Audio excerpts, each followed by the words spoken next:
Se me olvida.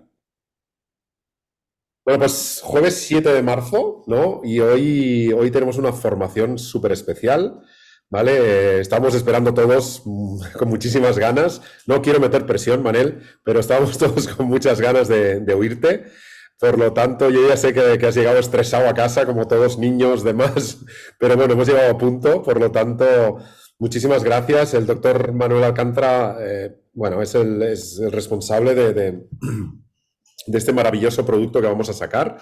Y hoy se ha ofrecido a darnos una formación básica, ¿no? Porque en el evento le tendremos pues ampliando un poquito más, pero hoy creo que es indispensable que cojamos boli, papel y estemos atentos, ¿ok? Manel, encantado de tenerte aquí. La sala es tuya, tienes el power si lo pones, te he puesto anfitrión, por lo tanto puedes mover tú arriba, abajo, lo que quieras. Perfecto. Muchísimas gracias, Dani, por la oportunidad de poder formar parte de vuestra gran familia. No sé si me veis bien ahora. Es que acabo de llegar, me estoy situando, pero bueno, la verdad es que, como tú muy bien has comentado, el día importante será la semana que viene, el sábado, cuando hagamos el evento, donde allá podremos pues, exponer de una manera más clara, más evolutiva, todos los aspectos no solo de este producto, sino de lo que he oído que ha estado hablando ya Modesto hace un rato sobre el mundo de la microbiota, ese mundo fascinante. Y, y bueno, ya sé que es tarde, que estáis todos súper cansados posiblemente, que llegamos todos estresados a este punto de la noche. No voy a ser muy explícito, sí que me gustaría dar una serie de pinceladas, ya como he dicho antes, la semana que viene en el evento podremos responder preguntas, podemos ahondar más en temas específicos. Yo creo que esto tiene que ser una cosa interactiva porque aquí hay muchas personas que poco a poco supongo que iré conociendo a medida que vayamos entrando en esta gran familia y que lo más importante de todo es la interacción entre todos, ¿no? En lo que vosotros podáis aprender de mí, lo que yo pueda aprender de vosotros, porque aquí supongo que habrá desde dietistas a gente relacionada con el mundo de la medicina, gente que está relacionada con la salud, con conseguir que día a día las personas se sientan mejor y ayudar a las personas en todo lo que podamos colaborar. Y bueno, sin ir a dar más rodeos, lo primero que haré será presentarme, como tú has dicho, yo soy cirujano, ¿de acuerdo? Llevo más de 25 años tratando sobre todo lo que es el cáncer de colon y recto, soy cirujano del aparato digestivo, pero sobre todo especializado en lo que es la coloproctología, ¿no? Que es la cirugía que trata más el colon y el recto. Y después de tantos años, el por qué os preguntaréis, un cirujano está hablando de microbiota y de bichitos, como decía Modesto, y de una cosa tan específica y que no se opera, pues es muy sencillo, porque lo que yo he visto a lo largo de estos años es que cada vez la edad de gente que presentaba un cáncer de colon era más joven. Cuando yo empezaba, pues la edad del cáncer de colon estaba por encima de los 60, 65 años y hoy en día, este año sin ir más lejos, por desgracia, he operado ya dos personas que tenían edades entre los 30 y los 40 años, ¿no? Entonces eso te hace pensar, te hace reflexionar, porque a pesar que de la medicina avanza, sí que la cirugía puede erradicar el problema, pero lo más interesante sería conseguir llegar al punto en el cual no tuviéramos ese problema, ¿no? Y en ese aspecto, la microbiota nos está ayudando bastante y yo creo que el futuro es muy prometedor. Yo cuando estudié la carrera ya en el año 89, la microbiota ni sabíamos lo que era, de hecho no entró ni en una asignatura de la carrera y a día de hoy pues es una parte que se estudia dentro de la carrera de medicina y cada vez están saliendo más estudios que están demostrando la gran influencia que tiene la microbiota, no solo en el cáncer de colon, esto es un punto, sino en cosas como puede ser una alergia a la piel, como puede ser un asma, como puede ser incluso un trastorno depresivo, como puede ser el Alzheimer, o sea, el campo de trabajo es enorme. Y aquí es donde, bueno, yo poco a poco me empecé a interesar por el tema, ya hace unos 5 o 6 años, empecé a formarme, todo de una manera, claro, como hoy en día no hay una formación específica, sí que hay algún máster sobre probióticos, microbiota, hay una sociedad española de probióticos y prebióticos que tiene sus reuniones, sus congresos. A nivel estadounidense también hay una gran potencia que habla sobre este tema. Y poco a poco, como estáis viendo, los médicos nos estamos metiendo cada vez más en este mundillo, ¿no? O sea, a este punto, a los probióticos y a la microbiótica podemos llegar desde dos puntos, ¿no? Uno es, como me pasó a mí, para intentar tratar enfermedades y el otro es, como muchos de vosotros posiblemente estáis haciendo, para promover la salud. ¿Vale? Entonces, ya hecha la introducción, voy a intentar compartir pantalla para poneros ya la presentación. Aquí. Tú me dices, Dani, si lo estoy haciendo bien, ¿eh? Vale, vale. A ver, ahora. Perfecto. ¿Lo Perfecto. veis todos? La... Sí, ¿Sí? perfecto. Perfecto. Lo voy a ampliar. Vale, genial. Esto lo voy a minimizar. Vale, veis la presentación ahora mismo, ¿no? Sí, perfecto, ¿eh? ¿La veis todos? Sí, sí, vale, vale. Pues venga, vamos allá. Ya veréis que hay muchas diapositivas, pero intentaré ir resumiéndolas y el día del evento ya profundizaremos más y seguramente dudas que os hayan salido hoy las podremos comentar. Esta charla la he dividido en tres aspectos, ¿no? El objetivo final es llegar a lo que se ha comentado ya, ¿no? Este nuevo producto, ese superproducto, supercomplemento alimentario que hemos gestado, bueno, que yo creo que va a tener que va a ser un gran avance en la promoción de la salud y en el tema de la manipulación de la microbiota intestinal. Y por eso la charla la he dividido en tres partes. Una primera parte en la cual hablaremos de lo que es la microbiota, que todo el mundo entienda y sepa de qué estamos hablando cuando hablamos de microbiota, cuando hablamos de microbioma, qué, qué aspectos o qué sentido tiene hablar de ella, cómo la podemos manipular. Y luego ya una segunda parte en la que haremos una introducción al mundo de los probióticos, ¿no? Muy por encima, muy somera, sobre todo con especial atención a lo que son los factores legales que hay sobre la microbiota. No os penséis que la microbiota es como vender en una herboristería cúrcuma, sino que esto es una cosa que está regulada, que está muy controlada, porque no deja de ser, en definitiva, no es un fármaco, es un complemento alimentario, pero que los aspectos o las acciones que puede tener el organismo pueden ser importantes y entonces hay que ser muy cautos y controlarla y saber administrarlas en según qué caso y cada momento, ¿no? Porque en cirugía esto me lo explicaron una vez cuando aparece una técnica quirúrgica nueva, el fracaso o éxito de esta técnica depende de la indicación que tenga una técnica. Si una técnica tú la indicas para cualquier cosa, seguramente esta técnica irá mal. Si una técnica está muy centrada y muy especificada en un aspecto determinado, una enfermedad, y está todo súper controlado, el éxito que tendremos con esa técnica será abrumador y aquí lo que perseguimos es el beneficio del paciente. Luego hablaremos una tercera parte de lo que es la micoterapia, lo que es la ciencia que se encarga del estudio de los hongos, de su utilización, de sus beneficios. Y luego finalmente el porqué de este nuevo producto en el cual hacemos una simbiosis, una unión entre lo que es el mundo de los probióticos y el mundo de la micoterapia. Como os comenté anteriormente, llegar a la microbiota podemos llegar desde dos líneas, ¿no? Una, como fue mi caso, ¿no? Como un nuevo campo en el tratamiento de las enfermedades, ¿no? Mi interés que surgió por este aspecto. Y en el otro, por el de promover la salud en las personas, ¿no? Que posiblemente sea el que muchos de vosotros tenéis a día de hoy.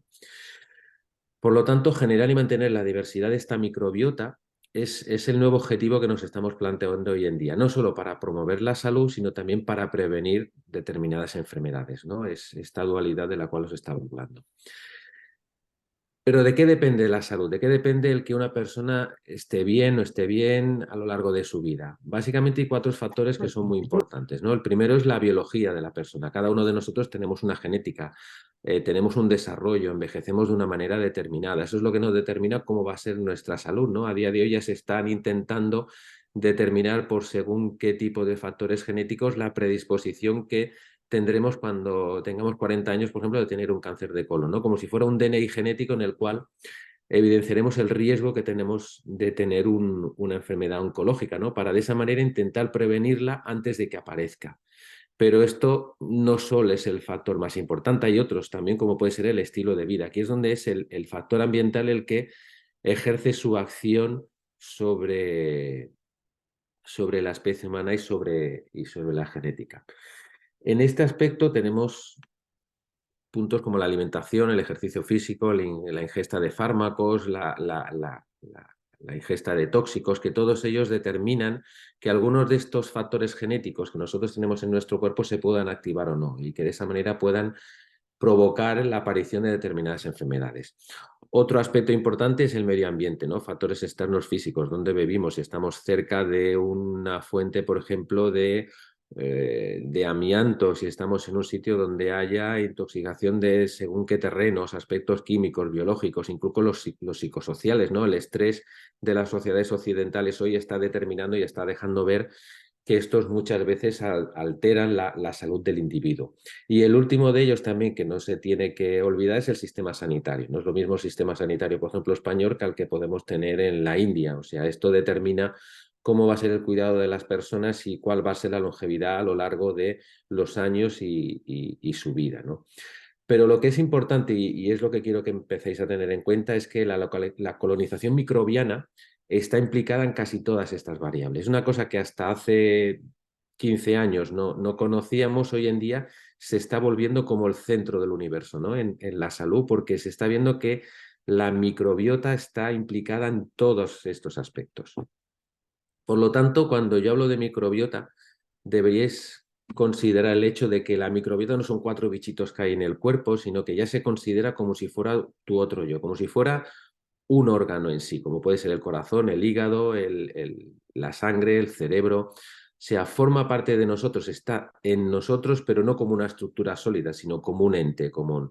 Una serie de microorganismos que interaccionan entre ellos, que se relacionan entre ellos, que intervienen en múltiples procesos, como veréis posteriormente, y que su mal funcionamiento también puede implicar la aparición de enfermedades. La primera diferenciación que vamos a hacer para que os vayan sonando algunos términos es lo que es la microbiota autóctona y lo que es el microbioma. Por definición, que siempre esto a los médicos nos gustan mucho las definiciones, la microbiota es el conjunto de microorganismos que colonizan establemente la superficie epidérmica, o sea, la piel, y los conductos y cavidades que comunican con el exterior. Esto así dicho de entrada puede quedar, digo, bueno, ¿y esto qué quiere decir? Bueno, esto quiere decir que de la misma forma que en la boca hay bichitos, en la piel los puede haber, en el aparato respiratorio, a nivel genital en la mujer, a nivel anal, o sea, los bichitos están en todo nuestro cuerpo. Pero con el desarrollo de técnicas de RNA, de estudio de esta microbiota, lo que hemos podido ver es un término un poco más amplio que es el de microbioma. ¿Microbioma qué es? Es el conjunto de los genes de estos microorganismos que forman parte de nuestra microbiota autóctona. ¿Qué quiere decir? Que no solo son los bichitos, sino son los genes que tienen estos bichitos, los productos que generan estos bichitos. Es un ente un poco más amplio, ¿no? Y que no se centra solo en el aspecto de los bichitos o las bacterias en sí. ¿Y por qué son tan importantes esas bacterias? Estas bacterias no están solo en el cuerpo humano. Para que os hagáis una idea, no hay lugar en el planeta que no tenga bacterias. En un gramo de tierra hay 10 millones de bacterias. En un mililitro de agua de río puede haber hasta 1 millón de bacterias. Y estas bacterias, la relación que tienen con el medio ambiente es una relación simbiótica. O sea, nosotros las ayudamos a ellas porque le damos un huésped donde habitar y ellas nos ayudan a nosotros, pero no solo a los seres vivos, sino también en procesos biogeológicos que tienen que ver pues, por la naturaleza, los ríos, las tierras, etc. En nuestro cuerpo, si nos centramos más en nuestro cuerpo, os podría decir que tenemos 3 veces más bacterias que células y que 2 kilos de nuestro cuerpo son puramente bacterias. Esto para que os hagáis una idea, una cosa que no vemos, lo que supone en nuestro organismo y que los tenemos por todo el cuerpo. O sea, ahora veréis que los podemos encontrar en sitios donde os pensabais que no había. Y la máxima concentración está a nivel del colon, donde el comportamiento que tienen con nosotros es simbiótico mutualista, es decir, nosotros les damos un hogar donde vivir y ellos nos ofrecen una serie de funciones que veréis a posteriori. Para que os hagáis una idea, podemos tener bacterias en la boca, en la orofaringe, a nivel respiratorio, a nivel intestinal. La mayor concentración está en el intestino grueso, a nivel del esófago y el estómago hay muy poco, sobre todo por las condiciones de ácido que hay en esta localización. En la piel, esto es muy importante. Recientemente hablaba con una persona, con una paciente que se dedica al mundo de la cosmética y le hacía referencia, ¿no?, a este término de que en la piel podemos encontrar gran cantidad de bacterias que tienen que ver y tienen relación con el aspecto que tiene nuestra piel y con los posibles procesos que pueden albergar en ella, ¿no?, como alergias, eczemas, etc. Y también a nivel del aparato genital femenino. ¿Cómo es esta microbiota? La microbiota es muy especial y muy diversa, ¿no? No cualquier microorganismo de los millones de bacterias que hay pueda asentar en la piel o en las mucosas. Necesita un periodo de adaptación, o sea, las bacterias se tienen que adaptar a nosotros y nosotros a ellas. se adaptan al medio y al camino que han tenido que recorrer hasta ahí. ¿Qué quiere decir eso? Que las bacterias que hay en el intestino grueso no van a ser las mismas que hay en la piel, porque las que hay en la piel tienen que resistir unos agentes externos y las que hay en el intestino grueso tienen que haber pasado a través del tubo digestivo, el ácido del estómago, las sales biliares del duodeno y por lo tanto son cada una de su medio, ¿vale? Y hasta aquí tienen una serie de características cada una de ellas. La dotación de cada uno de nosotros también condiciona el ambiente, es lo que hemos comentado anteriormente, ¿no? Nosotros, nuestra genética es la que determina qué tipo de bacterias vamos a admitir que sean colaboradoras de nuestro medio interno. En adultos, ya en una edad normal, a partir de los 15, 16 años, la mayor parte de bacterias se agrupan en dos grupos o filos, ¿no? Que son los bacteroides y firmicutes. Estos os tiene ya que ir sonando porque son las principales bacterias que hay en nuestro organismo. Y el 10% son otras como proteobacterias, actinobacterias. Bueno, esto es a tipo anecdótico, pero para que empecéis a ver la gran cantidad de grupos de bacterias que hay en nuestro organismo. Otro aspecto a tener en cuenta, ya que vamos viendo que la microbiota es como un órgano en nuestro organismo, es la variabilidad que hay entre los distintos microbiomas, ¿no? ¿Esto qué quiere decir? Quiere decir que ya os he dicho anteriormente que en el colon hay una comunidad de bacterias que la característica que tiene que esta comunidad de bacterias es más diferente con las bacterias que tiene en la piel en un individuo que la que puede tener con otro individuo en el mismo intestino. ¿Qué quiere decir? Que se sigue un patrón fijo de este tipo de colonias a nivel de los órganos que colonizan el cuerpo y que esas diferencias son menores que las que pueda haber entre otras zonas del cuerpo, ¿no? Entonces, por decirlo de alguna manera, cada una de estas comunidades que está adaptada al medio en el que se encuentra va a tener un tipo diferente de actividad, ¿no? Las que se encuentran en el intestino grueso van a tener una serie de comportamientos, las que están en el aparato respiratorio y otros, que son similares entre las personas, pero diferentes en la misma persona, para que os hagáis una idea. ¿Por qué? Porque ya os empiezo a introducir un término que es que la microbiota tiene una serie de funciones, o sea, funciona con una serie de requisitos y de estructura. Y en este aspecto me gustaría introducir tres términos que os tienen que ir sonando y que muchos de vosotros ya conoceréis. Por ejemplo, el término de la resiliencia, ¿no? El término de la resiliencia es el término en el cual qué capacidad tiene un ente, en este caso la microbiota, de volver a su estado basal después de haber sufrido una agresión, ¿no? Por ejemplo, después de haber tenido una diarrea intestinal por un virus o de haber estado tomando antibióticos. Si nosotros tenemos una microbiota sana, nuestra microbiota tendrá una buena resiliencia y esto será lo que haga que vuelva a su estado inicial después de sufrir esta agresión. No es la capacidad, como os diría, que tiene, por ejemplo, un jardín después de una tormenta de recuperarse. Si es un jardín sano, se recuperará rápidamente. Si es un jardín que está alterado, que no es sano, la recuperación será más lenta y en ocasiones podrá llegar a enfermar. Pues con la microbiota y la especie humana sucede algo similar.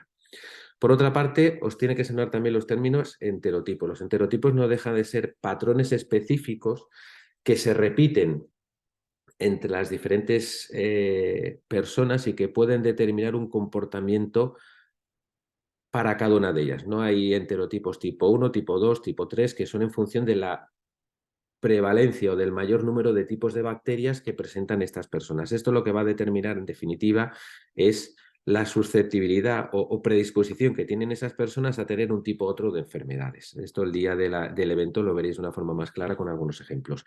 Y por último, lo que es la senescencia. La microbiota, como todo en esta vida, envejece y fruto de ese envejecimiento, lo que se va a producir fundamentalmente va a ser una pérdida de variabilidad. Cuando hablo de variabilidad, hablo de que cuanto mayor sea el número de bacterias que tiene nuestro organismo, mayor va a ser la capacidad que tiene de resiliencia, como os decía anteriormente, ¿no? Más sana va a ser. Esa variabilidad es lo que se pierde con los años. ¿Y eso qué origina? Origina una serie de patrones inflamatorios en el cuerpo humano que son los que determinan y condicionan que haya un envejecimiento de la piel, que empiecen, por ejemplo, a aparecer pólipos en el colon, que empecemos a tener mayor riesgo de tener enfermedades respiratorias en invierno. Es lo que se llama el inflammaging, ¿no? Es un término americano que se utiliza para describir qué es lo que pasa cuando nos hacemos mayores. ¿Y cómo es la microbiota? La microbiota siempre es igual. Yo aquí me gusta poner siempre un ejemplo y es el ejemplo de que de que el cuerpo humano respecto a la microbiota es como un disco duro de un ordenador, ¿no? Cuando un ordenador lo compramos nuevo, ese disco duro está vacío y el feto antes de nacer es un disco duro vacío que va ganando información, en este caso bacterias, microbiota, a lo largo de los años. ¿Y cómo es esta adquisición de información en nuestro disco duro o de microbiota en nuestro organismo?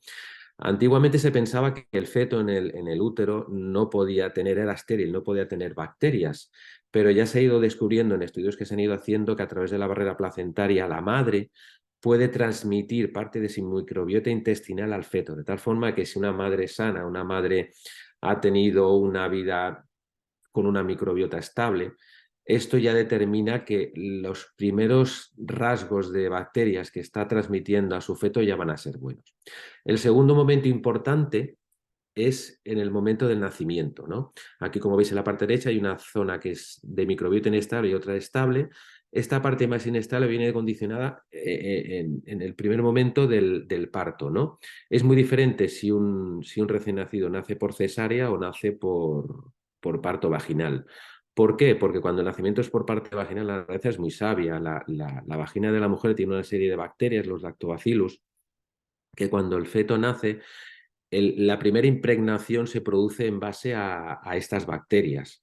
Y esto lo que hace que estas bacterias ya se incorporan a la boca del feto, al aparato digestivo, y van a ser las bacterias que se van a utilizar posteriormente para la digestión de la leche materna. ¿Esto qué hace? Que estos niños sean más sanos que los que nacen por un nacimiento por cesárea. ¿Por qué? Porque los que nacen por cesárea no van a pasar a través del tracto vaginal y por lo tanto las bacterias con las que se van a contaminar van a ser las bacterias del medio y de la piel, que son fundamentalmente estafilococos. Esto que se ha visto con los años determina que van a ser niños que a largo plazo tengan enfermedades que se han visto que pueden estar relacionadas con alteraciones de la microbiota, como pueden ser riesgo de alergia, asma, rinitis alérgica, enfermedad celíaca, etcétera. ¿Qué se ha hecho en algunas ocasiones? Y esto lo han hecho mucho los americanos, cuando hay bebés que nacen por cesárea, pues cogen, impregnan gasas en la vagina de la mujer y se la pasan por la cara al feto, para que esto que no se ha producido de forma natural se produzca de una manera más o menos artificial. Otro de los aspectos a tener en cuenta es la lactancia. La lactancia se ha visto que cuando se produce de manera natural, la leche materna tiene una serie de bacterias que pasan al feto y que le van a dar una mayor estabilidad a esta microbiota. Los niños que son alimentados con leche artificial no tienen esta ventaja. ¿Esto qué hace? Que hasta los 3 años, pues el niño está incorporando una gran cantidad de bacterias a su organismo, hasta que a partir de los 3 años esta microbiota ya se vuelve estable. Incluso el hecho de la alimentación, la introducción de alimentos sólidos y el contacto con el medio ambiente, incluso con animales de compañía, la presencia de tener más hermanos, un bebé en casa, no es lo mismo el primer hijo en una familia que el que hace 5, ¿no? Porque el aporte de microbiota que van a tener el resto de miembros de la familia va a aumentar la riqueza que va a tener este niño al nacer, ¿no? ¿Qué pasa? A partir de ahí la microbiota se estabiliza, es la edad adulta, la que os comentaba, y a partir de aquí empiezan otros factores que son los que van a intentar o que van a provocar la variabilidad de esta microbiota y que la van a hacer que se deje de ser estable, como pueden ser lo que os comenté anteriormente, ¿no? La localización geográfica, la exposición a fármacos, interacciones con otros individuos, la genética, hasta llegar a la fase aquella que os hablé anteriormente de senescencia, que es cuando ya empieza, por decirlo de alguna manera, la degradación de esta microbiota. Ya dejando este tema, que es más anecdótico que otra cosa, el siguiente punto a comentar sería para qué sirve esta microbiota, ¿no? Aquella relación de simbiosis que tenemos con nuestros bichitos, ¿en qué se traduce? Se traduce en 3 aspectos básicos. El primero de ellos, el metabolismo, la función metabólica que tiene la microbiota. El segundo, la función de protección. Y el tercero, cómo interaccionan o cómo actúan dentro de nuestro sistema neuroendocrino.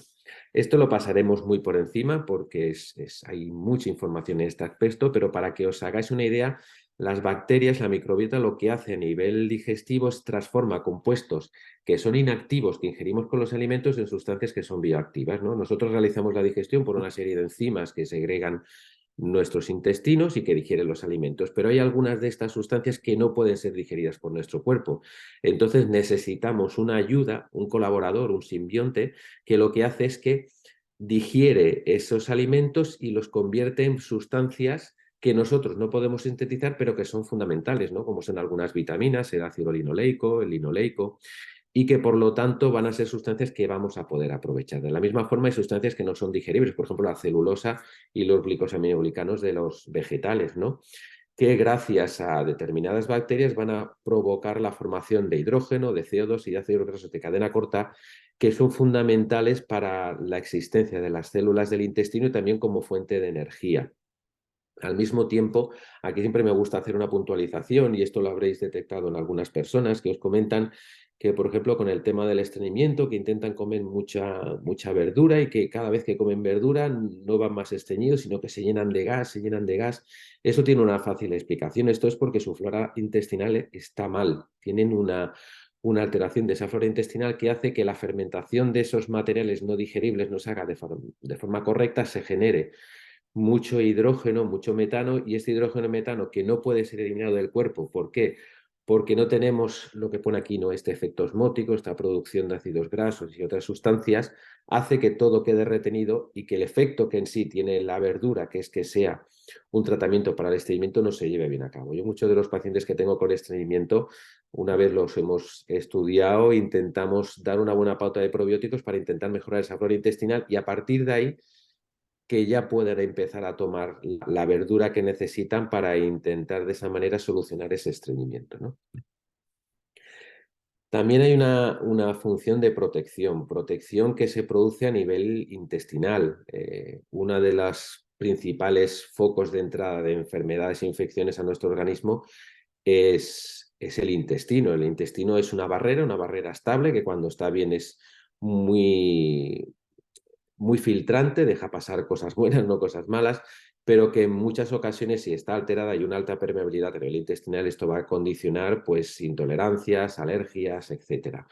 ¿Cómo actúa la microbiota? La microbiota actúa de dos formas: por antagonismo microbiano, que se dice, porque mientras estas bacterias estén, esto sería la superficie del intestino por dentro, nuestra microbiota, que está localizada en esta situación, interfiere a la colonización de otras bacterias que sean malas. Esto es muy sencillo. Si tenemos en un espacio donde puedan ver cinco bacterias buenas, pues no se podrán poner las malas. Si de esas cinco solo tenemos dos y tenemos tres huecos y las malas van entrando, pues las malas se pondrán en esos tres y a partir de ese momento ganan los malos. No. Esa sería la interacción que hacen con la colonización de bacterias malas externas. Por otro lado, también pueden llegar a producir compuestos antimicrobianos, como si fueran antibióticos, ¿no? que se generan, y otras veces por coagregación con los patógenos. O sea, nuestras bacterias buenas se encargan de bloquear esas bacterias malas que entran en nuestro organismo. Y por otro lado, hay una acción que no es tan mecánica, sino que es más compleja, y es la que va relacionada con la defensa orgánica frente a la infección y relacionada con el sistema inmunitario. Aquí sí que intervienen otros muchos factores que son mucho más complejos, que hay una ciencia alrededor de esto, y es como por diferentes procesos de interacción con células inmunomoduladoras, con células T, células N, que incluso interaccionan con el cerebro, pues nuestra microbiota interfiere en todos estos procesos que son mucho más complejos y que nos ayudan a mantenernos más sanos desde el punto de vista inmunitario. Y el tercer de los aspectos es el sistema neuroendocrino, ¿no? Aquí esto es mucho más amplio, mucho más complejo, está todavía en vías de investigación, pero lo que sí hemos podido ver que nuestras bacterias del intestino intervienen en la generación de hormonas que interaccionan con otros organismos, como puede ser el páncreas, como puede ser el hígado, intervienen en la regulación del balance energético, incluso también hay una regulación con el sistema nervioso. La conexión que hay entre el cerebro y el intestino es un mundo fascinante, es uno de los puntos que se está empezando a tratar ya, cómo el cerebro influye en el intestino en el cerebro, y esto es motivado por esta interacción que hay entre nuestras bacterias del intestino y el cerebro.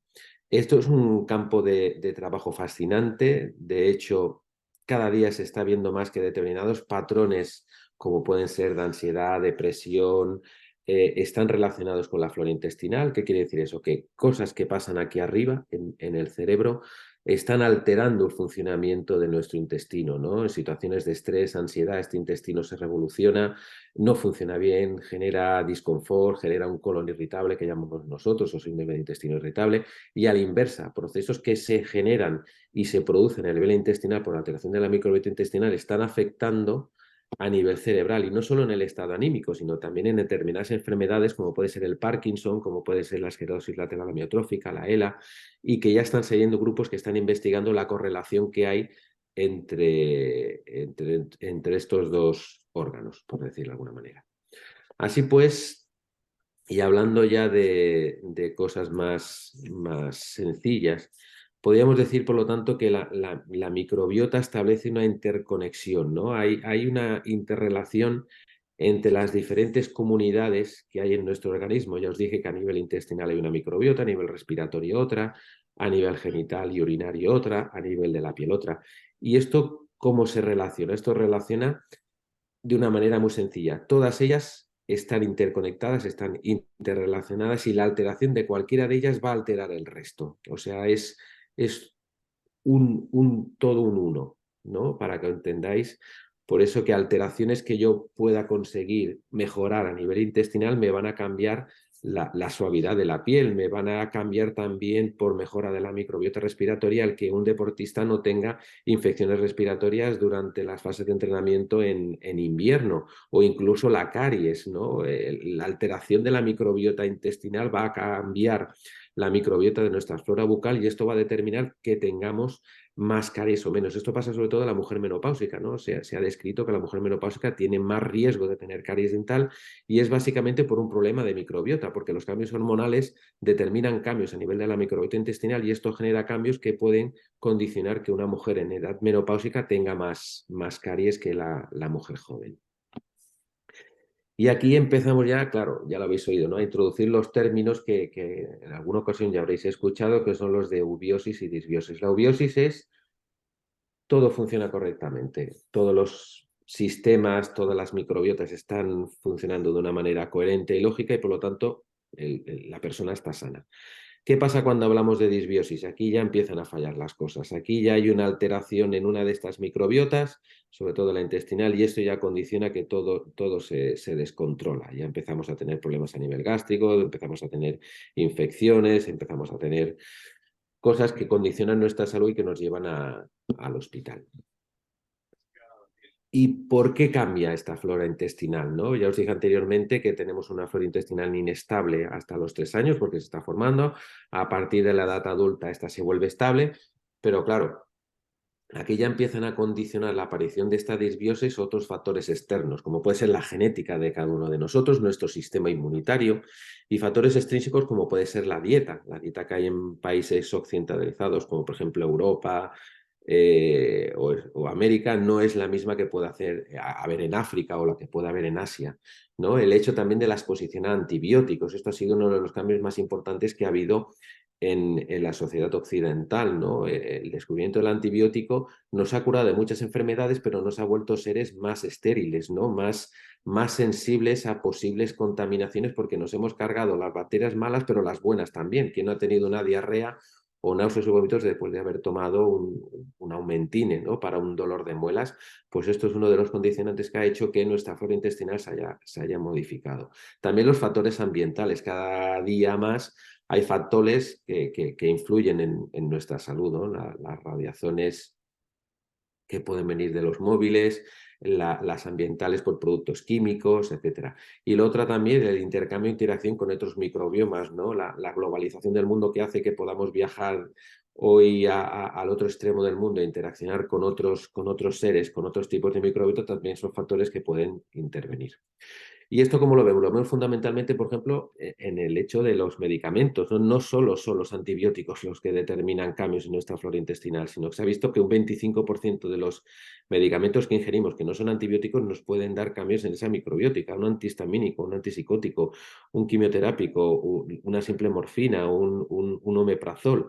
Cualquiera de ellos puede alterar nuestra microbiota intestinal. Incluso el hecho de estar polimedicado. Se ha visto en estudios que han aparecido que el hecho de una persona tome más de 3 medicamentos, sea que el tipo que sean, ya le está condicionando a que tenga una alteración en su microbiota intestinal.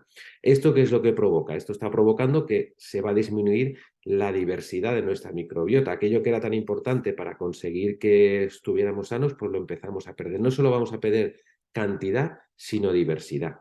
Y eso va a alterar todo el funcionamiento que llevan a cabo esas bacterias que hay en nuestro organismo, lo que es el metaboloma. Consecuencias, pues muchos de vosotros la habréis sufrido, ¿no? Lo que dijimos, una diarrea asociada a un antibiótico, una interacción por una infección por Helicobacter pylori, el desarrollo de enfermedades crónicas, enfermedades de la piel, atopias, alergias, etcétera. Y esto es lo que se ha ido estudiando y esto hay muchos estudios al respecto, ¿no? Ya hay muchas enfermedades como por ejemplo la obesidad, la aparición de niños prematuros, la enfermedad inflamatoria intestinal, el colon irritable, el lupus, el propio cáncer colorectal, la diabetes incluso, la artritis reumatoide, la enfermedad celíaca, el asma. Son enfermedades que se han ido estudiando y que se han visto en ellas que hay patrones determinados que se repiten en todos los individuos que tienen ese tipo de enfermedad y que por lo tanto ya queda una justificación científica y constatada de que esos patrones que se han ido alterando son los que han ido condicionando la aparición de esas enfermedades. Y aquí abrimos ya la caja de Pandora, desde enfermedades inflamatorias, enfermedades autoinmunes, metabólicas, neoplásicas, neurológicas, hasta los trastornos de conducta. Hace poco leí un artículo en el cual se describía que hoy en día muchos de los trastornos que tienen los adolescentes hoy en día en nuestra sociedad, muchos de ellos por trastornos de la conducta alimentaria, trastornos de déficit de atención, trastornos obsesivo-compulsivos, están ya viéndose que se están relacionando con alteraciones y con patrones determinados de disbiosis a nivel intestinal. Y también las infecciones, que es otro dato a tener en cuenta. En patología digestiva, que es el primer aspecto que hemos querido tratar con este nuevo producto que os presentaremos hoy, pues lo que hemos visto que el cáncer colorectal, la enfermedad diverticular de colon, la enfermedad inflamatoria intestinal, el colon irritable, etcétera, etcétera, etcétera, son todo enfermedades que se ha visto que la disbiosis intestinal, la microbiota alterada, tiene un papel muy importante. Por lo tanto, si ya sabemos cómo es nuestra microbiota, cómo evoluciona, qué es lo que la altera, qué enfermedades se ha visto que puede llegar a producir, es lógico pensar en cuáles son las estrategias que tenemos que plantearnos para conseguir intervenir sobre esa microbioma o microbiota y mejorar la funcionalidad de ella, con lo cual mejoraremos la salud y podremos incluso tratar algunas enfermedades, ¿no? Básicamente los aspectos que se han ido utilizando son fundamentalmente la dieta, que fue el primero que se empezó a utilizar. A partir de aquí se empezaron a utilizar algunos antibióticos. Muchos de vosotros habréis oído hablar del síndrome de sobrecrecimiento bacteriano, el SIBO, que hoy en día se está tratando con tandas de antibióticos que se dan durante 14 días, a veces se utilizan 3, otras veces 2, que son muy molestos porque llegan a dar diarreas, náuseas, vómitos, que en definitiva lo que estamos haciendo es sobre nuestro césped, siguiendo con el símil del jardín, lo que estamos haciendo es echar un chorreón de lejía para matar la plaga que teníamos en él. ¿Esto qué condiciona? Condiciona que si no tenemos una buena resiliencia, una buena microbiota, volveremos otra vez a tener el mismo defecto, volveremos otra vez a estar con un SIBO y por lo tanto aquí se ha hecho ya la introducción del probiótico, ¿no? El probiótico, ¿qué es lo que persigue? El probiótico lo que persigue es añadiendo, para que me entendáis, soldaditos buenos a nuestro intestino, echar a los soldaditos malos, ¿no? O sea, es una ayuda, ¿no? Muchas de las personas con las que hablo, pacientes, me dicen, bueno, ¿y yo puedo estar tomando probióticos toda la vida? Bueno, en principio no han salido estudios todavía que contraindiquen la administración prolongada de probióticos, porque es una fuente externa, pero lo que sí hemos visto es que cuanto más va tomando el paciente un probiótico, más va mejorando su salud y que a medida que lo vamos retirando, si conseguimos que las condiciones de vida, aquellos factores externos de los que os hablaba, sean los óptimos, esta resiliencia, esta continuidad de esta microbiota sana se mantiene a pesar de que no estemos utilizando probióticos. Claro, lo que no tiene sentido es que yo dé probióticos a una persona que tiene una mala alimentación, que tiene un nivel de estrés de vida altísimo. Claro, aquí hay una lucha entre los factores que van a ir en contra de nuestra microbiota y lo que nosotros aportamos, pero a día de hoy es una de las soluciones más sanas, más normales y que menos interacción va a producir con nuestro organismo. Y por último, aquí que os lo he puesto como otro punto más a tener en cuenta es el trasplante de microbiota. ¿En qué consiste el trasplante de microbiota? Consiste en buscar personas que tengan una microbiota estable, una microbiota correcta, coger heces de estas personas, depurarlas y entonces introducirlas en el colon de personas que tienen trastornos de este tipo o de determinadas enfermedades, ¿no? Como pueden ser infecciones por Clostridium, ¿no? Que son infecciones muy graves, que pueden comportar un riesgo para la vida de la persona y que en este sentido lo que estamos haciendo es una carga masiva de bacterias en el intestino grueso de estas personas. Ya creo que por el tema de la microbiota podemos seguir hablando, pero yo creo que al nivel en el que hoy día estamos y como una primera introducción ya tenemos suficiente. Ahora os pasaré a hablar de la segunda parte, que era la que hacía referencia a los probióticos, ¿no? Los probióticos, en definitiva, van ligados de la mano a lo que son los prebióticos, pero a día de hoy han salido otros términos, como son los posbióticos, como son los simbióticos, los psicobióticos, etcétera. Todo esto, claro, está ya muy estudiado, ¿no? La primera guía que salió sobre probióticos y prebióticos data del 2017, de las guías mundiales de la Organización Mundial de Gastroenterología, que os remito a ellas porque la verdad es que hace una introducción muy buena y a un nivel muy correcto para todo el mundo. De hecho, ya está la del 2023, o sea, ya está actualizado, la podéis descargar y conseguir por internet. Allí nos hace un poco referencia a qué debemos de entender por los probióticos, ¿no? Tener una formación mínima. Volviendo a lo que os comentaba de las definiciones, que ya sabéis que nos gustan mucho, los probióticos, por definición, son microorganismos vivos que confieren un beneficio a la salud del huésped cuando se administran en cantidades adecuadas, ¿no? Es una cosa muy básica, pero muy elemental. Son bichitos buenos que le damos a nuestro cuerpo para que nos pongan sanos, así de claro. Los prebióticos, por su parte, son ingredientes fermentados selectivamente que dan lugar a cambios específicos en la composición y actividad de nuestra flora intestinal. O sea, es como si dijéramos los nutrientes o aquello que podemos dar a un deportista para que mejore su rendimiento. ¿De acuerdo? Los simbióticos, pues es una combinación de los dos anteriores. O sea, sería lo perfecto. O sea, darle a la persona las bacterias buenas con sus sustancias que las van a potenciar y que las van a hacer mejor.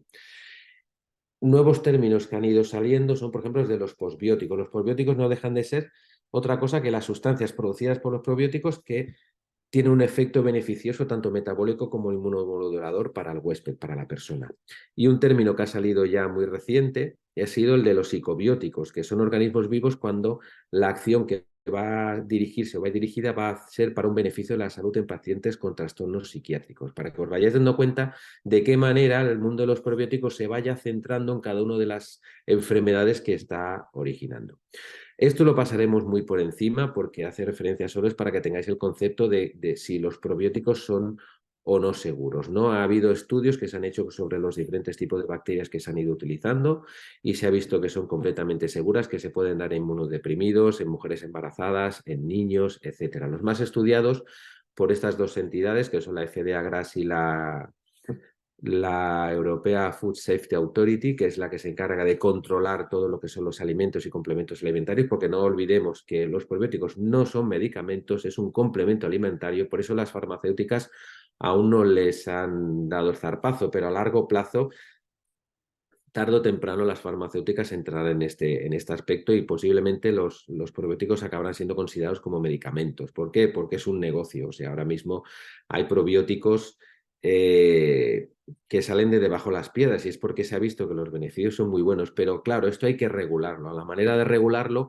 es con todas estas entidades que se están encargando de hacerlo para que no haya un uso indiscriminado de ellos. Hay unas normativas y una regulación donde se miran la resistencia que tienen a los antibióticos, si producen o toxinas, la actividad metabólica que tienen. Se están haciendo estudios epidemiológicos post-comercialización, o sea, una vez se comercializa un probiótico, hay que estudiar cómo es sus características, en base a qué, en base a una seguridad, en base a asegurar si están vivos o no, si llegan y permanecen vivos en el sitio donde vamos a hacerlos trabajar, si son estables, si se están dando en una cantidad adecuada.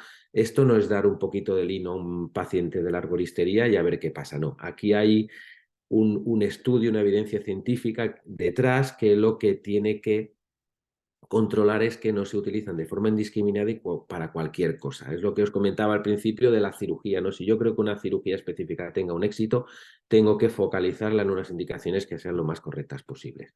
Por lo tanto, para que os tengáis en cuenta, los probióticos llevan etiquetas y esas etiquetas, pues hay que tener en cuenta que tienen que referir o evidenciar el género y especie que tienen, designar la cepa específica, cuántos microorganismos viables hay, cuáles son las condiciones de almacenamiento, la dosis recomendada, la descripción del efecto beneficioso, etcétera, etcétera, etcétera, etcétera. Esto está muy controlado.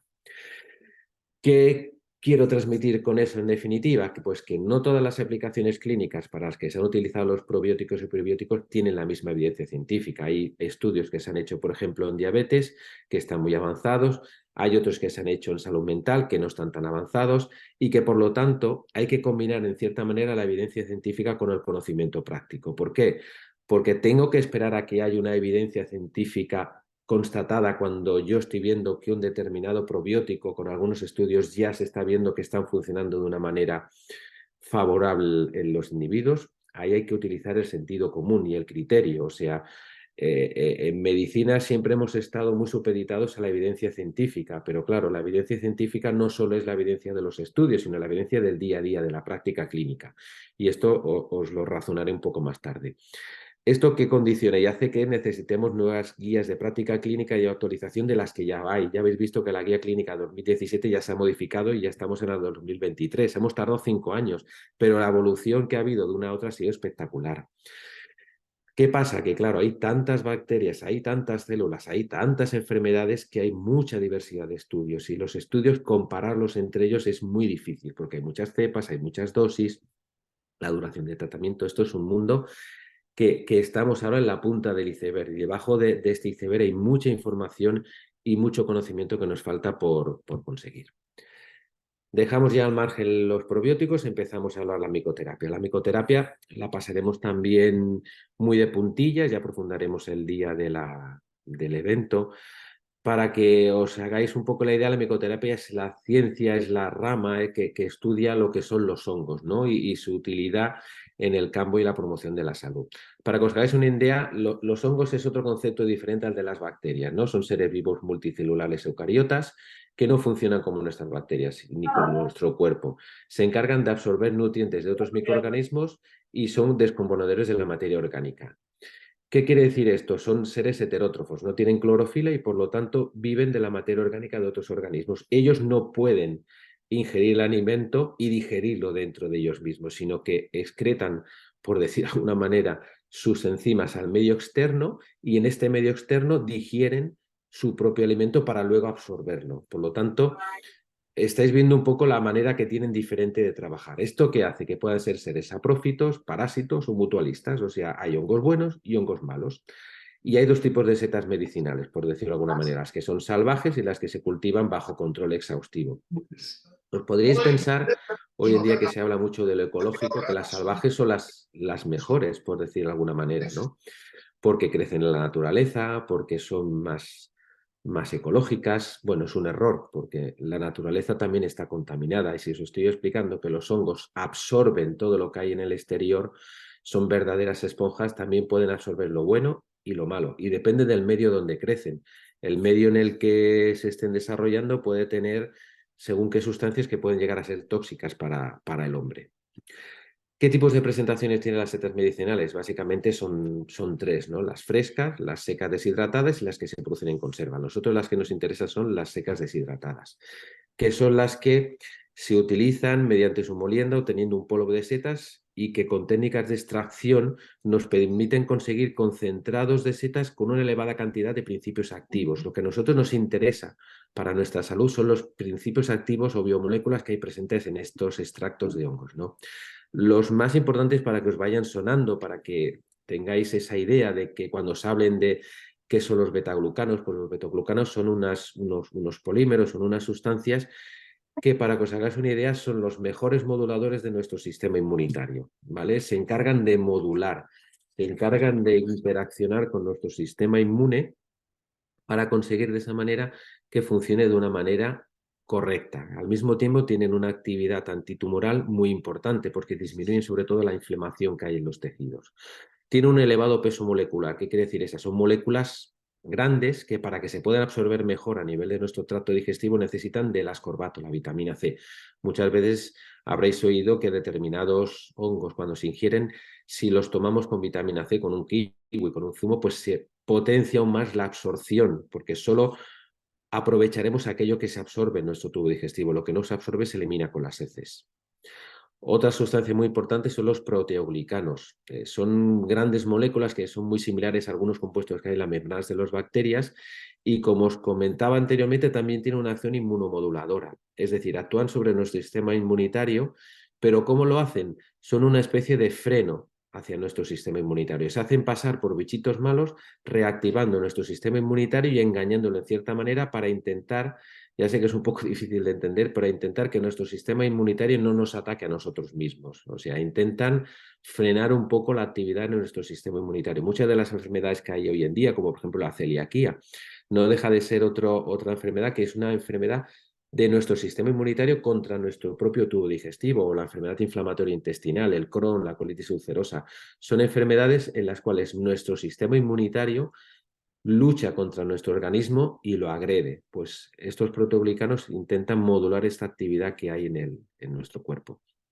La tercera de la que hablaremos, que es de las más importantes, es la harinacina, que así hablaremos un poco más detenidamente de ella porque es la que interviene en una de las sustancias que hemos utilizado en nuestro compuesto, ¿no? Que es la harinacina que hay en la melena de león. Esta harinacina es una proteína neurotrópica necesaria para la regeneración del tejido nervioso porque estimula un factor de crecimiento nervioso, que se ha visto que es un factor muy importante a nivel de la regeneración de la sustancia nerviosa, ¿no? No solo de los nervios, sino también del cerebro. Y a la misma forma también actúa como protector de la mucosa gástrica y digestiva, por la cual ya os podéis ir imaginando por qué la vamos a utilizar. Aquí hablaremos de lo que es la melena de león, ¿no? Este hongo que tiene un poder tan importante desde el punto de vista neurológico y digestivo, y que se ha utilizado en muchas patologías, ¿no? Desde la antigüedad, sobre todo en patologías nerviosas, que permite una acción adaptógena contra el estrés, el insomnio. También actúa como un prebiótico en los trastornos digestivos. Se ha visto también que tiene utilidad frente al desarrollo de Alzheimer y Parkinson, y etcétera, etcétera, etcétera, etcétera. O sea, vais viendo lo que os he expuesto aquí con su potente efecto antioxidante, pues que intervienen en enfermedades que a nivel neurológico están alterando mucho la salud y la calidad de vida de muchas personas.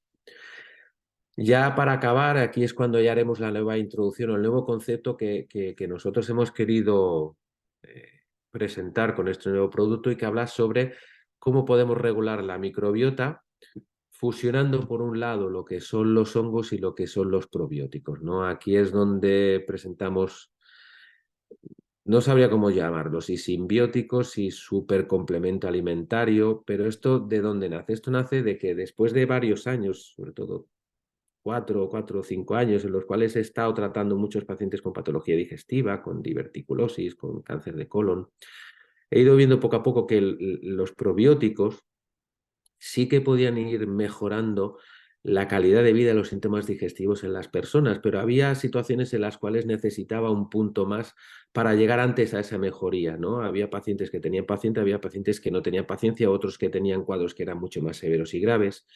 Y por un momento pensé, digo, bueno, ¿de qué manera puedo potenciar esto? ¿No? ¿Cómo podría hacer que esas bacterias que yo estoy dando tuvieran un efecto más beneficioso? Pues ahí apareció la idea de combinar lo que eran la micoterapia, lo que eran los hongos con los probióticos. Entonces, utilizando dos compuestos distintos, o sea, un probiótico por un lado y un hongo por otro lado, en este caso la melena de león, en el caso de pacientes con patología digestiva, lo que sí puedo observar es que la mejora de los pacientes era más rápida y más duradera, ¿no? Claro, no se han llegado a hacer estudios comparativos entre el efecto que podía tener la micoterapia por un lado y los probióticos por otro, pero sí que la sinergia de los dos me ha permitido ver durante esos años de experiencia y a modo personal y constatado con bases de datos que he ido pudiendo hacer, que la mejora era más rápida. Entonces pensé, digo, ¿por qué no podemos hacer un solo compuesto que combine las dos cosas y que de esa manera sea más fácil para la persona? Y ahí nació la idea de hacer una combinación de, por un lado, el que os había hablado, el Erythricum erinaceus, la melena de león, con una selección de una serie de cepas que han sido seleccionadas de una manera muy estricta. ¿Y en qué me he basado para seleccionarlas? Pues en la evidencia científica, la bibliografía. Cada una de estas bacterias tiene atribuido un efecto sobre la patología digestiva que hay en nuestro organismo, ¿no? y son muchas de ellas las que ya he ido observando durante esos años que han funcionado bien y otros compañeros, otros estudios han visto que han funcionado correctamente. A todo eso le hemos añadido algo de fitoterapia, ¿no? O sea, compuestos como en este caso el linio y la cúrcuma, como sustancias que condicionan o pueden ayudar aún más a mejorar nuestra salud intestinal. Y fruto de eso ha sido el origen de este nuevo producto. ¿Con qué utilidad? Pues con la utilidad de ampliar un poco y conseguir un beneficio de la manera más rápida y más duradera en los pacientes, ¿no? Que podían tener enfermedades gastrointestinales infecciosas, en reducir la frecuencia y duración de diarreas, en la mejora de la infección por Helicobacter pylori, en síntomas asociados al colon irritable, en enfermedades inflamatorias intestinales, que son todo casos que hemos estado utilizando, pero que ahora queríamos potenciar con este nuevo producto, ¿no? También en el caso del cáncer de colon, pacientes que van a ser sometidos a cirugía de cáncer de colon, en mi caso los someto a un tratamiento previo con probióticos porque hay estudios y grupos que ya están demostrando que las complicaciones en el posoperatorio de estos pacientes son menores. Para que un probiótico empiece a tener efecto tienen que transcurrir como mínimo 2 semanas. Esto es que muchas veces vamos a la farmacia y me tengo que tomar un antibiótico. Pues mire, tomes este probiótico que también le va a venir bien para disminuir los efectos adversos que produce el antibiótico. El probiótico empieza a hacer efecto a las 2 semanas. A las 2 semanas ya hemos dejado de tomar el antibiótico. Si yo quiero tener un efecto beneficioso de un probiótico antes de tomar un antibiótico, tengo que empezar a tomarlo antes. Pero claro, los antibióticos o es una enfermedad muy específica, como era el SIBO, que ya sabes que lo vas a tomar, o uno no sabe cuándo se va a resfriar para empezar a tomar un antibiótico, evidentemente. Pero muchas veces es algo absurdo, ¿no? Tomar las dos cosas a la vez. Por lo tanto, pues bueno, esto era un poco lo que os quería transmitir. Ya pues, no, ya entiendo que puede ser muy denso y que bueno, que es difícil, ¿no? Llegar a tantos conceptos en tan poco espacio de tiempo. Pero lo que sí me gustaría es que al menos haya podido transmitir la inquietud y el interés o la curiosidad en muchos de vosotros de empezar a conocer este maravilloso mundo y que seáis conscientes y os deis cuenta que la conexión que hay entre nuestro cerebro y con nuestro intestino es mucho más importante de la que podíamos haber imaginado hace 20 años, ¿no? Y que posiblemente dentro de 20 años, que sepa Dios dónde estemos ya, pues muchas de las enfermedades que hoy en día estoy yo operando y otros compañeros están tratando, o muchos de vosotros estáis ayudando a paliar los síntomas y mejorar la calidad de vida de los pacientes, podamos evitarlas mejorando nuestra microbiota intestinal y por lo tanto mejorando nuestra calidad emocional y nuestra salud mental. Y bueno, eso es todo lo que os quería, Bueno, lo que os quería comentar. yo creo, Manel, que espectacular, espectacular. Yo, vamos, me quedo con la boca abierta la cantidad de cosas. Está claro que vamos a tener que seguir formando porque, jope, es que hay muchísimo, ¿no? Yo solo agradecerte porque, bueno, primero agradecerte a ti, a Enrique y a Modesto, haber pensado en nosotros, en Topval y habernos unido para hacer esto, porque yo creo que vamos a ayudar a muchísima gente, que es nuestra filosofía y la tuya, ¿no? Porque cuando estás ahí cada día, hablamos con el doctor el otro día y bueno, me decía, ¿no? ¿Cuántos probióticos recetas en una semana? ¿Cuántos puedes recetar? Y yo lo encontré una barbaridad, ¿no?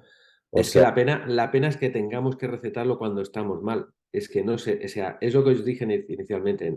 Yo llego por un camino, pero es que lo interesante sería evitar esas enfermedades. Y la manera que hay de hacerlo es promover la salud. Es que todos tendríamos que estar tomando esto, porque nadie está exento del estrés, de la contaminación, de la alimentación insana, de no dormir las horas que nos toca. O sea, antes de que tengamos el problema, ¿por qué no lo prevenimos? La manera de prevenirlo yo pienso que es promoviendo la salud y esto es una de las maneras más importantes de poder llegar a conseguirlo. Y aquí vosotros tenéis, claro, un papel muy importante, claro, porque es la manera de distribuir, o sea, no se trata de vender la pócima de Asterix, es que esto es la punta del iceberg. Cuando entremos en la salud emocional, cuando entremos en los niños, cuando entremos en el deporte, que es otro mundo también fascinante, es que vais a alucinar lo que se puede llegar a conseguir. Es que lo vais a ver y espero que estemos juntos todos para poder verlo. sí, claro que sí, claro que sí. Oye, no te molestamos más porque sé que has tenido un día. No, tranquilo, que va, ahora es el momento de mayor tranquilidad, tal vez, tal vez. ¿Sabéis? Mira, yo les quiero comentar, les he comentado, algunos cuando hemos coincidido, hemos hablado de ti, hemos hablado digo, Lina coincidió contigo en el despacho un día que estuvimos, y es que con la pasión que lo transmites, con la ilusión que transmites todo, es que vamos, no hay manera de no ponernos, no hay manera de no ponernos, ¿no? Si sirve de algo esa energía que nos transmites tú y esa pasión, es la que tenemos que poner, es la que tenemos que poner, porque tenemos, creo yo, un superproductazo.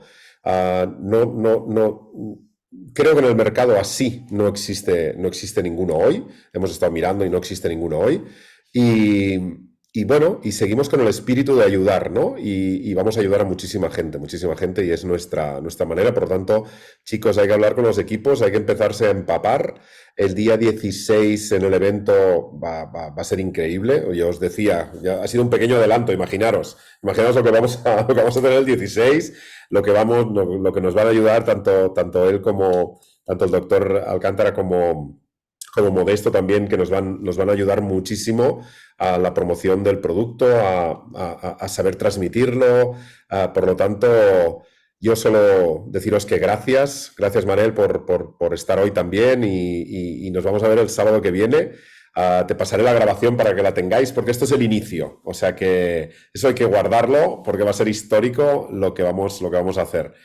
Chicos, que muchísimas gracias. Yo no sé si quieres decir algo más, Manel, o... No, a ver, que no, aquí esto, a ver, en la vida todo es trabajar en equipo, o sea, uno solo no puede con el mundo, o sea, la manera es aprender todos de todos. Yo seguramente de mí habéis aprendido algo esta noche, yo espero y con eso ya me doy por satisfecho, pero a mí me encantaría conocer experiencias, cosas de todos los que estáis ahí detrás, porque eso es lo que creo que es que nos tiene que enriquecer a más, a todos, ¿no? Y es la manera de trabajar, o sea, yo lo he visto en mi vida profesional. Yo solo en quirófano no hago nada. Necesito la persona que me pasa al paciente, yo la ayudo a colocar al paciente, necesito al anestesista, necesito al instrumentista. Es un trabajo en equipo y es la manera de que la persona que está allí, pues lo que yo le pueda ofrecer sea lo que le ofrecemos todos. Y aquí yo creo que la colaboración entre todos es la más importante, y yo espero de todos los que están ahí atrás, que espero ir conociendo poco a poco, aprender muchas cosas y bueno, y que esto sea enriquecedor para todos. Pues yo darte las gracias de nuevo. Nos preparamos porque el 16 os explicaré la experiencia, porque yo ya llevo una semana y media tomándomelos, o sea que ya os explicaré. Pero solo os voy a dar un dato, y no sé si es eso, Manuel, no sé si es eso, pero el ritmo que llevo y la energía que sigo teniendo, no la tenía hace un mes y medio. Mía por las esquinas. Y hoy mira qué hora es jueves, y en cambio estamos con una energía bestial. Yo no sé si eso puede ser a causa de, pero Pues cuando tengamos el de deporte ya te lo dije, ya verás. Esto queda entre tú y yo. muy bien. Bueno, chicos, que muchísimas gracias, que creo que ha sido increíble, y que mañana más, que seguimos, ¿vale? Muchas gracias, muchas gracias, Modesto. Buenas noches a todos. Gracias a todos, chicos. Muchas gracias por Buenas estar. noches. Buenas noches, muchas Gracias. gracias. Gracias a todos. Buenas noches. Muchas gracias.